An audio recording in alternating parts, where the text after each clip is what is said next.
अस्सलाम वालेकुम दोस्तों। सोचिए, अगर सिर्फ एक रात की इबादत आपको 83 साल की इबादत का सवाब दे। अगर एक रात में आपकी तकदीर बदल सकती हो, अगर एक रात में अल्लाह की रहमत जमीन पर बरस रही हो। जी हाँ, ये है लैलतुल क़द्र, इस्लाम की सबसे अजीम और मुक़द्दस रात। लैलतुल क़द्र का मतलब होता है तकदीर की रात या पावर की रात। इस रात की अहमियत इतनी ज़्यादा है कि अल्लाह ताला ने कुरान में पूरी एक सूरा नाजिल की, सूरह अल क़दर। अल्लाह कुरान में फरमाता है कि लैलतुल क़द्र 1000 महीनों से भी बेहतर है। मतलब, अगर कोई बंदा इस रात इबादत करता है, दुआ करता है, अल्लाह को याद करता है, तो उसे 1000 महीनों यानी तकरीबन 30 साल की इबादत का सवाब मिल सकता है। लेकिन सवाल ये है, इस रात की हिस्ट्री क्या है? इस मुकद्दस रात का ताल्लुक सीधा कुरान के नज़िल होने से है।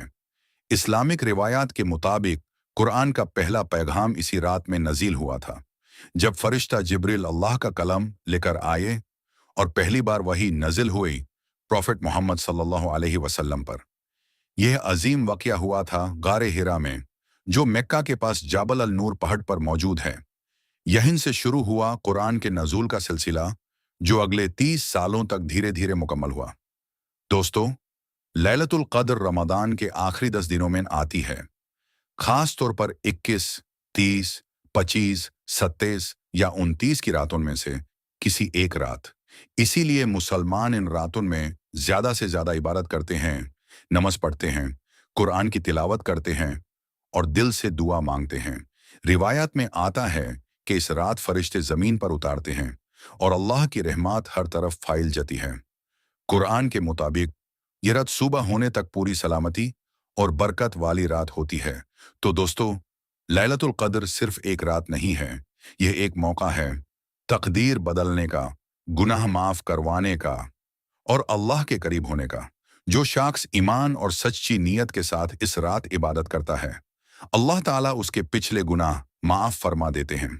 इसलिए अगर आपको रमज़ान की आखिरी रातें मिलें, तो उन्हें गफलत में मत गुजारिए। शायद उन्हीं में से कोई रात लैलतुल क़द्र हो। अल्लाह हमें लैलतुल क़द्र की बरकत नसीब फरमाए, अमीन।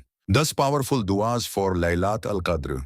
1, माफ़ी की दुआ। अल्लाहुम्मा इन्नका अफ़ुव्वुन तुहिब्बुल अफ़्वा फ़अफ़ू अन्नी, या अल्लाह, आप माफ़ करने वाले हैं, मुझे भी माफ़ फरमा दीजिए।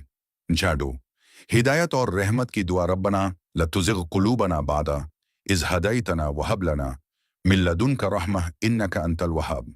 मीनिंग, या अल्लाह, हमें हिदायत देने के बाद हमारे दिल तिढ़े ना कर और अपनी रहमत अता फरमा। 3, दुनिया और आखिरत की दुआ। रब्बना आतिना फिद दुनिया हसनतन व फिल आखिरति हसनतन व क़ीना अज़ाबन नार। मीनिंग, या अल्लाह, हमें दुनिया और आखिरत में भलाई दे और जहन्नम से बचाए। 4, दिल की सफाई की दुआ। अल्लाहुम्मा तहिर क़ल्बी मिनन निफ़ाक़ व अमाली मिनर रिया। मीनिंग, या अल्लाह, मेरे दिल को निफाक से और मेरे अमाल को दिखावे से पाक कर। 5, रिज़्क़ की दुआ। अल्लाहुम्मा इकफ़ीनी बिहलालिका अन हरामिका व अगनीनी बिफ़ज़लिका अम्मन सिवाक। मीनिंग, या अल्लाह, मुझे हलाल रिज़्क़ दे और हरम से बचा। 6, गुनाहों की माफ़ी। रब्बी इन्नी ज़लमतु नफ़्सी फ़ग़फ़िरली। मीनिंग, या अल्लाह, मैंने अपने आप पर जुल्म किया है, मुझे माफ़ फरमा।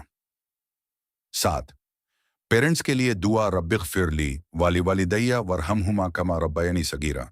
मीनिंग, या अल्लाह, मुझे और मेरे वालिदैन को माफ़ फरमा और उन पर रहम कर। 8, दिल की तमन्ना की दुआ। अल्लाहुम्मा इन्नी अस्अलुका मिन खैरि मा सअलका मिन्हु नबियुका मुहम्मद। मीनिंग, या अल्लाह, मैं वो सब भलाई मांगता हूँ जो नाबी ने मांगी। 9, प्रोटेक्शन की दुआ। बिस्मिल्लाहिल्लज़ी ला यदुर्रु मअ इस्मिही शैउन फिल अर्दि वला फिस समा। मीनिंग, अल्लाह के नाम से जिसके नाम के साथ कोई चीज़ नुकसान नहीं पहुंचा सकती। 10, जन्नत की दुआ। अल्लाहुम्मा इन्नी अस्अलुकल जन्नह व अऊज़ु बिका मिनन नार। मीनिंग, या अल्लाह, मैं जन्नत मांगता हूँ और जहन्नम से पनाह चाहता हूँ। लैलतुल क़द्र पर बेस्ट आमाल। नफल नमाज 2 से 2 रकात, कुरान तिलावत, अस्तगफार 100+ टाइम्स, दरूद शरीफ, दिल से अपनी पर्सनल दुआ।